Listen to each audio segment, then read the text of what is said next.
it's Jamie over at our Princeton location. I'm here to walk you through a post upper body recovery / cool down that you can do. So that way hopefully you're not too sore the next day after finishing an awesome upper body workout. So the only thing you're gonna need for this is a foam roller. We're gonna start with the foam roller on the ground. You're gonna lay on your side, and that foam roller is gonna go right between the knees. So you're gonna have your knees stacked, your ankles stacked. And this is just to ensure that you're not moving that foam roller, or that you're not moving your legs in any way. So you're gonna squeeze your legs together on that foam roller. You're gonna start with the hands together. From here, you're gonna open up the chest. You're gonna reach that arm across, making sure that your legs aren't moving from the floor.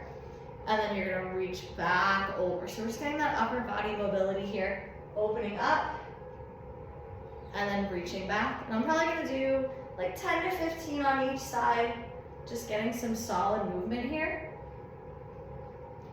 So if you do a lot of shoulders or a lot of chest work on your upper body day, this should help out immensely. And then after you've done like 10 to 15 reps on that side, you're gonna swap over to the same thing on the other side. The other thing that I really like to do is lay on the foam roller vertically up my back. So you're gonna balance right in the center so that that foam roller is going up and down your spine. But once you have your balance, it does require a little bit of core coordination here. I'm gonna have my elbows bent with my palms facing up.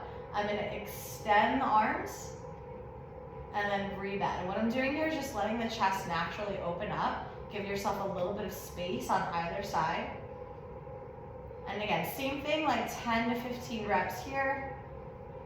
Just ensuring that those muscles are not super tight in the front. And then I'm gonna switch to a snow angel. So I'm gonna extend my arms, and then nice and slow, I'm gonna bring my arms down, pinkies down toward my hips, and then thumbs reach together overhead. So as close as you can get your hands to the floor. If you've got a little bit of limited mobility in your pec or your shoulder muscles, this might be a little bit higher off the ground, or if you're feeling pretty good here, you can kind of let everything relax. So again, like 10 to 15 reps here. And you can even just lay here and kind of let the arms open up and relax. And this feels really nice if you're doing this post-workout. Essential part of this is also going to be breathing. So the more that you exhale, the more that your muscles are going to relax. So thinking big belly breaths as I breathe in, expanding the belly as I exhale, letting all that air out. So that's going to ensure relaxation. So a couple other things that you can do with the foam roller. One is going to be a puppy pose. Now, if you've never done a puppy pose before, I would suggest doing this without the roller. So what you're gonna do is walk your hands all the way out in front of you. You're gonna have your hips nice and high, and then you're gonna drop your chest to the floor as low as you can. If that feels pretty good and you feel like you need a little bit of an extra stretch, you're gonna do that exact same thing. This time you've got your hands on the foam roller, and you're gonna drop your chest, same thing. So just staying here and breathing through just for a couple of seconds, maybe a minute, depending on how tight you're feeling or what you wanna focus on. And then we're also gonna add in a little bit of lat rolling. So what you're gonna do is put that foam roller perpendicular to your body, and you're gonna lay on your side just underneath the arm. So that lat muscle is this big back muscle that tends to stick out here. And what you can do is either just lay here, this might be really intense, or you can add a little bit of movement. So maybe just finding that spot, and then once you find it, focusing on your breathing. So again, that big belly breath, and trying to relax, really pressing into it, just letting yourself kind of put as much of your body pressure into the roller as you can. And then if you'd like, you can add in that upper arm mobility. So reaching that arm up as high as you can. You're gonna feel a little bit of resistance here. And then nice and slow, bring that arm back down. So if your lats are super tight, this might be a little bit painful. Maybe you just wanna lay on the roller. But if you feel like you're feeling pretty good, you can always add in that movement. So I'll do the same thing on the other side. Obviously not gonna show you, and that's gonna be super helpful.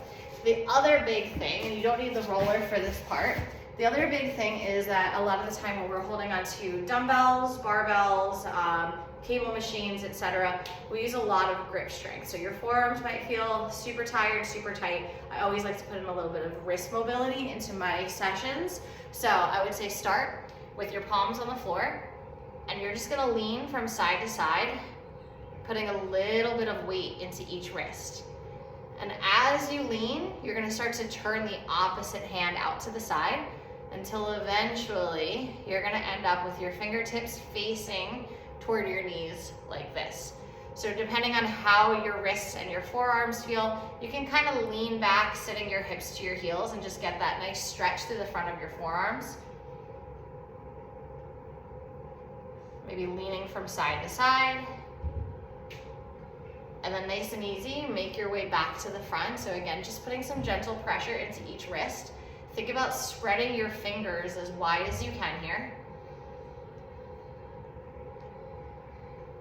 And then once I'm all the way back in the front, I also like to get into the backs of my forearms. So you're gonna make really, really tight fists with your knuckles together, and you're gonna put the backs of your hands on the floor. From here, while keeping that tight fist, you're gonna try to extend your arm straight and then rebend. So without letting go of that fist, squeeze your hands, feel that stretch. You're gonna feel it all the way through the back of the arm here, and rebend. And again, extend, squeeze, and rebend, and that should ensure that any forearm tightness or any wrist tightness that you're feeling after your upper body workout should hopefully go away. All right, try that on your next upper body day, either right after or maybe the day after when you're feeling super sore, and see how that goes.